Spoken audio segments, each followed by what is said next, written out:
नमस्कार मित्रों, आज हम श्री राम कृष्ण वचनामृत में जानेंगे कि गीता आदि शास्त्र पढ़ना क्या अच्छा है, लोग योग भ्रष्ट क्यों हो जाते हैं और इसके अतिरिक्त ढेर सारा ज्ञान। कृपया ध्यान से सुने और श्रद्धा पूर्वक सुने। तो आइए चलते हैं श्री राम कृष्ण वचनामृत रूपी इस वट वृक्ष के तले। गतांक से आगे पिछला पहर है, 3:30 बजे का समय होगा। मणि फिर आकर श्री राम कृष्ण के कमरे में बैठे हैं। एक शिक्षक कुछ छात्रों को साथ लेकर श्री राम कृष्ण के दर्शन करने आए हुए हैं। श्री राम कृष्ण उनसे वार्तालाप कर रहे हैं। शिक्षक महाशय बीच बीच में एक एक प्रश्न कर रहे हैं। बातचीत मूर्ति पूजन के संबंध में हो रही है। श्री राम कृष्ण शिक्षक से, मूर्ति पूजन में क्या दोष है? वेदांत में है, जहाँ अस्ति भाति और प्रिय है वहीं उनका प्रकाश है, इसलिए उनके सिवाय और किसी वस्तु का अस्तित्व नहीं है। और देखो, छोटी छोटी लड़कियां कितने दिन गुड़ियां लेकर खेलती हैं, जितने दिन तक उनका विवाह नहीं होता और जितने दिन तक वे पति सहवास नहीं करती। विवाह हो जाने पर गुड़ियां गुड्डों को उठाकर संदूक में रख देती हैं। ईश्वर लाभ हो जाने पर फिर मूर्ति पूजन की क्या आवश्यकता है? मणि की ओर देखकर श्री राम कृष्ण कहते हैं, अनुराग होने पर ईश्वर मिलते हैं। खूब व्याकुलता होनी चाहिए। खूब व्याकुलता होने पर संपूर्ण मन उन्हें अर्पित हो जाता है। सुनो, एक आदमी के एक लड़की थी। बहुत कम आयु में लड़की विधवा हो गई। पति का मुख उसने कभी न देखा था। दूसरी स्त्रियों के पतियों को आते जाते वह देखती थी। उसने एक दिन कहा, पिताजी, मेरा पति कहाँ है? उसके पिता ने कहा, गोविंद जी तेरे पति हैं। उन्हें पुकारने पर वे तुझे दर्शन देंगे। यह सुनकर वह लड़की द्वार बंद करके गोविंद को पुकारती और रोती थी। वह कहती थी, गोविंद तुम आओ, मुझे दर्शन दो, तुम क्यों नहीं आते? छोटी लड़की का यह रोना सुनकर गोविंद जी स्थिर न रह सके। उसे उन्होंने दर्शन दिए। बालक जैसा विश्वास। बालक माँ को देखने के लिए जिस तरह व्याकुल होता है, वैसी व्याकुलता चाहिए। इस व्याकुलता के होने पर समझना चाहिए कि अरुणोदय हुआ, इसके बाद सूर्य उदय होगा ही। इस व्याकुलता के बाद ही ईश्वर दर्शन होता है। जटिल बालक की कथा आती है। वह पाठशाला जाता था। कुछ जंगल की राह से पाठशाला जाना पड़ता था, इसीलिए वह डरता था। उसने अपनी माँ से यह कहा कि उसे पाठशाला जाने के रास्ते में डर लगता है। इस पर माता ने कहा, डर क्या है, तू मधुसूदन को पुकारना। बच्चे ने पूछा, मधुसूदन कौन है? माता ने कहा, मधुसूदन तेरे दादा होते हैं। जब अकेले में जाते समय वह डरा, तब एक आवाज लगाई, मधुसूदन दादा। कहीं कोई ना आया। तब वह, कहाँ हो मधुसूदन दादा, जल्दी आओ, मुझे बड़ा डर लग रहा है। यह कहकर जोर जोर से पुकारते हुए रोने लगा, मधुसूदन दादा, मधुसूदन दादा, कहाँ हो, जल्दी आओ। ये पुकार सुनकर मधुसूदन दादा ना रह सके। आकर कहा, यह हैं हम, तुझे भय क्या है? यह कहकर उसे साथ लेकर वे पाठशाला के रास्ते तक छोड़ आए और कहा, तू जब बुलाएगा तभी मैं दौड़ा दौड़ा आऊंगा। भय क्या है? यही बालक का विश्वास है, यही व्याकुलता है। और सुनो, एक ब्राह्मण के यहाँ भगवान की सेवा होती थी। एक दिन किसी काम से उसे किसी दूसरी जगह जाना पड़ा। वह अपने छोटे बच्चे से कह गया, आज श्री ठाकुर जी का भोग लगाना, उन्हें खिलाना। बच्चे ने ठाकुर जी का भोग लगाया, परंतु ठाकुर जी चुपचाप बैठे ही रहे। न बोले और न कुछ खाया ही। बच्चे ने बड़ी देर तक बैठे बैठे देखा कि ठाकुर जी तो उठ नहीं रहे, खा नहीं रहे। उसे दृढ़ विश्वास था कि ठाकुर जी आकर आसन पर बैठकर भोजन करेंगे। वह बार बार कहने लगा, ठाकुर जी आओ, ठाकुर जी आओ, भोग पालो, बड़ी देर हो गई, अब और मुझसे बैठा नहीं जाता। ठाकुर जी क्यों उत्तर देने लगे? तब बच्चे ने रोना शुरू कर दिया। कहने लगा, ठाकुर जी पिताजी तुम्हें खिलाने के लिए कह गए हैं, तुम क्यों नहीं आओगे? क्यों मेरे पास नहीं खाओगे? व्याकुल होकर ज्यों ही कुछ देर तक वह रोया कि ठाकुर जी हंसते हंसते आकर हाजिर हो गए और आसन पर बैठकर भोग पाने लगे। ठाकुर जी को खिलाकर जब वह ठाकुर घर से निकला तब घर वालों ने कहा, भोग हो गया तो वह सब उतार लिया। बच्चे ने कहा, हाँ हो गया, ठाकुर जी ने सब भोग खा लिया।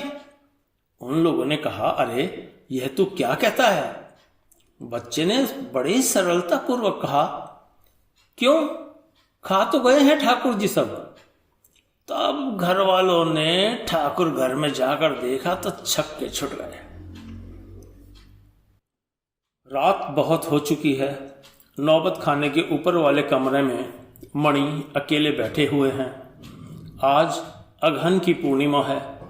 आकाश, गंगा, काली मंदिर, मंदिरों के शिखर, उद्यान पथ, पंचवटी सभी चंद्रालोक से आलोकित हैं। मणि एकाकी श्री राम कृष्ण का चिंतन कर रहे हैं। रात के करीब 3 बज गए। मणि उठे और उत्तराभिमुख हो पंचवटी की ओर जाने लगे। श्री राम कृष्ण ने पंचवटी की बात कही है। नौबत खाना अब अच्छा नहीं लग रहा है। मणि ने पंचवटी वाले घर में रहने का निश्चय किया। चारों ओर नीरवता है। रात के 11 बजे गंगा में ज्वार आया था। बीच बीच में पानी की आवाज सुनाई दे रही है। मणि पंचवटी की ओर बढ़ने लगे।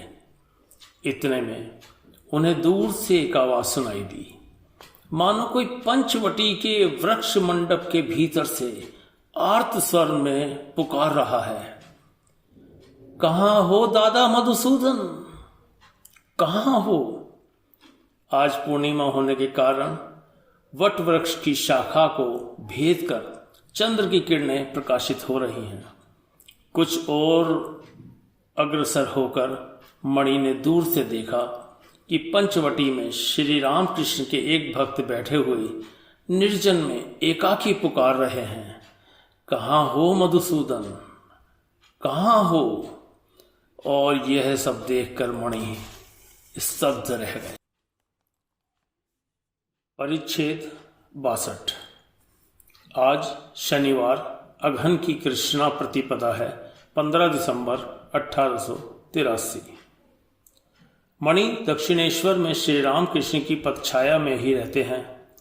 वे भी श्री राम कृष्ण के पास बैठे हुए प्रहलाद चरित्र सुन रहे हैं। कमरे में राखाल, लाटू, हरीश भी हैं। कोई बैठे हुए सुन रहे हैं, कोई आना जाना कर रहे हैं। हाजरा बरामदे में है।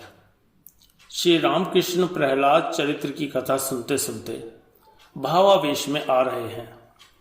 जब हिरण्यकशिपु का वध हुआ तब नरसिंह की रुद्र मूर्ति देख और उनका सिंहनाद सुनकर ब्रह्मादि देवताओं ने प्रलय की आशंका से प्रहलाद को ही उनके पास भेज दिया। प्रहलाद बालक की तरह प्रार्थना कर रहे हैं। भक्त वत्सल नरसिंह बड़े प्रेम से प्रहलाद की देह पर जीभ फैला रहे हैं। आहा, भक्त पर कैसा प्यार है, कहते हुए श्री राम कृष्ण भाव समाधि में लीन हो गए। देह निस्पंद हो गई है। आंखों की कोरों से प्रेमाश्रु दिखाई पड़ रहे हैं। भाव का उपशम हो जाने पर श्री राम कृष्ण उसी छोटे तख्त पर आ बैठे। मणि फर्श पर उनके चरणों में बैठे। श्री राम कृष्ण उनसे बातचीत कर रहे हैं। ईश्वर के मार्ग पर रहकर जो लोग स्त्री संग करते हैं उनके प्रति श्री राम कृष्ण घृणा और क्रोध प्रकट कर रहे हैं। श्री राम कृष्ण, लाज भी नहीं आती, लड़के हो गए हैं, फिर भी स्त्री संग, घृणा भी नहीं होती, पशुओं का सा व्यवहार, लार, खून, मल, मूत्र, इन पर घृणा भी नहीं होती। जो ईश्वर के पाद पद्मों की चिंता करता है, उसे परम सुंदरी स्त्री भी चिता भस्म के समान जान पड़ती है। जो शरीर नहीं रहेगा, जिसके भीतर कृमि, क्लेद, श्लेष्मा, सब तरह की नापाक चीजें भरी हुई हैं, उसी को लेकर आनंद, लज्जा भी नहीं आती। मणि चुपचाप सर झुकाए हुए हैं। श्री राम कृष्ण फिर कहने लगे, उनके प्रेम का एक बिंदु भी यदि किसी को मिल गया तो कामिनी कांचन अत्यंत तुच्छ जान पड़ते हैं। जब मिश्री का शरबत मिल जाता है, तब गुड़ का शरबत नहीं सुहाता।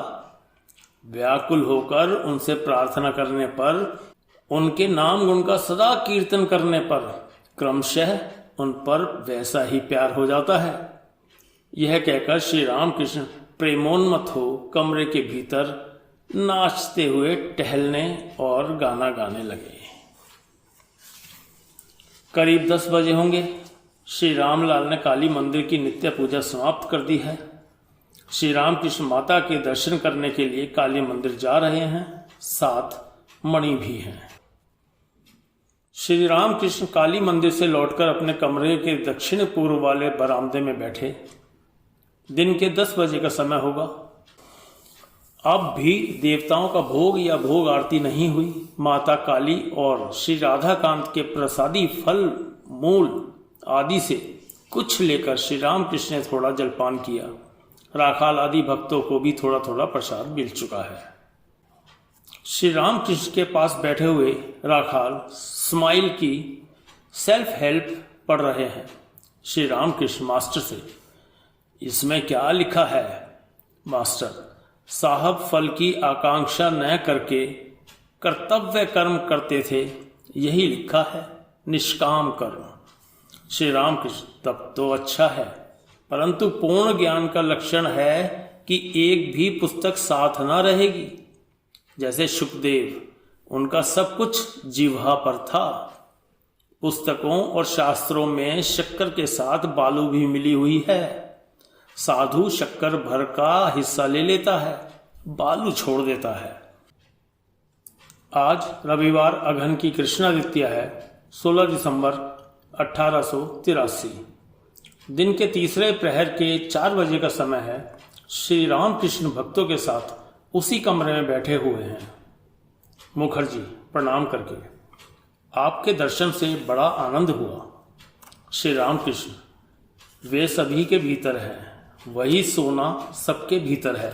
कहीं प्रकाश अधिक है? संसार में इस सोने पर बहुत मिट्टी पड़ी रहती है। मुखर्जी, महाराज, ऐहिक और परमार्थिक में क्या अंतर है? श्री रामकृष्ण, साधना के समय नेति नेति करके त्याग करना पड़ता है। उन्हें पा लेने पर समझ में आता है, सब कुछ वही हुए हैं। जब श्री रामचंद्र को वैराग्य हुआ, तब दशरथ को बड़ी चिंता हुई। वे वशिष्ठ जी की शरण में गए, जिससे राम संसार का त्याग ना करें। वशिष्ठ जी ने श्री रामचंद्र के पास जाकर देखा, वे विमनस्क हुए बैठे हैं, अंतर तीव्र वैराग्य से भरा हुआ है। वशिष्ठ जी ने कहा, राम, तुम संसार का त्याग क्यों करोगे? संसार क्या कोई उनसे अलग वस्तु है? मेरे साथ विचार करो। राम ने कहा, संसार भी उसी पर ब्रह्म से हुआ है, इसीलिए चुपचाप बैठे रहें। जैसे जिस चीज से मट्ठा होता है, उसी से मक्खन भी होता है।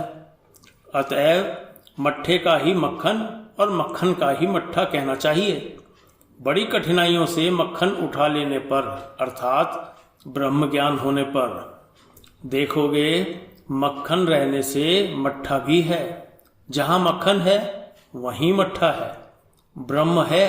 इस ज्ञान के रहने से जीव जगत चतुर्विंशति तत्व भी है।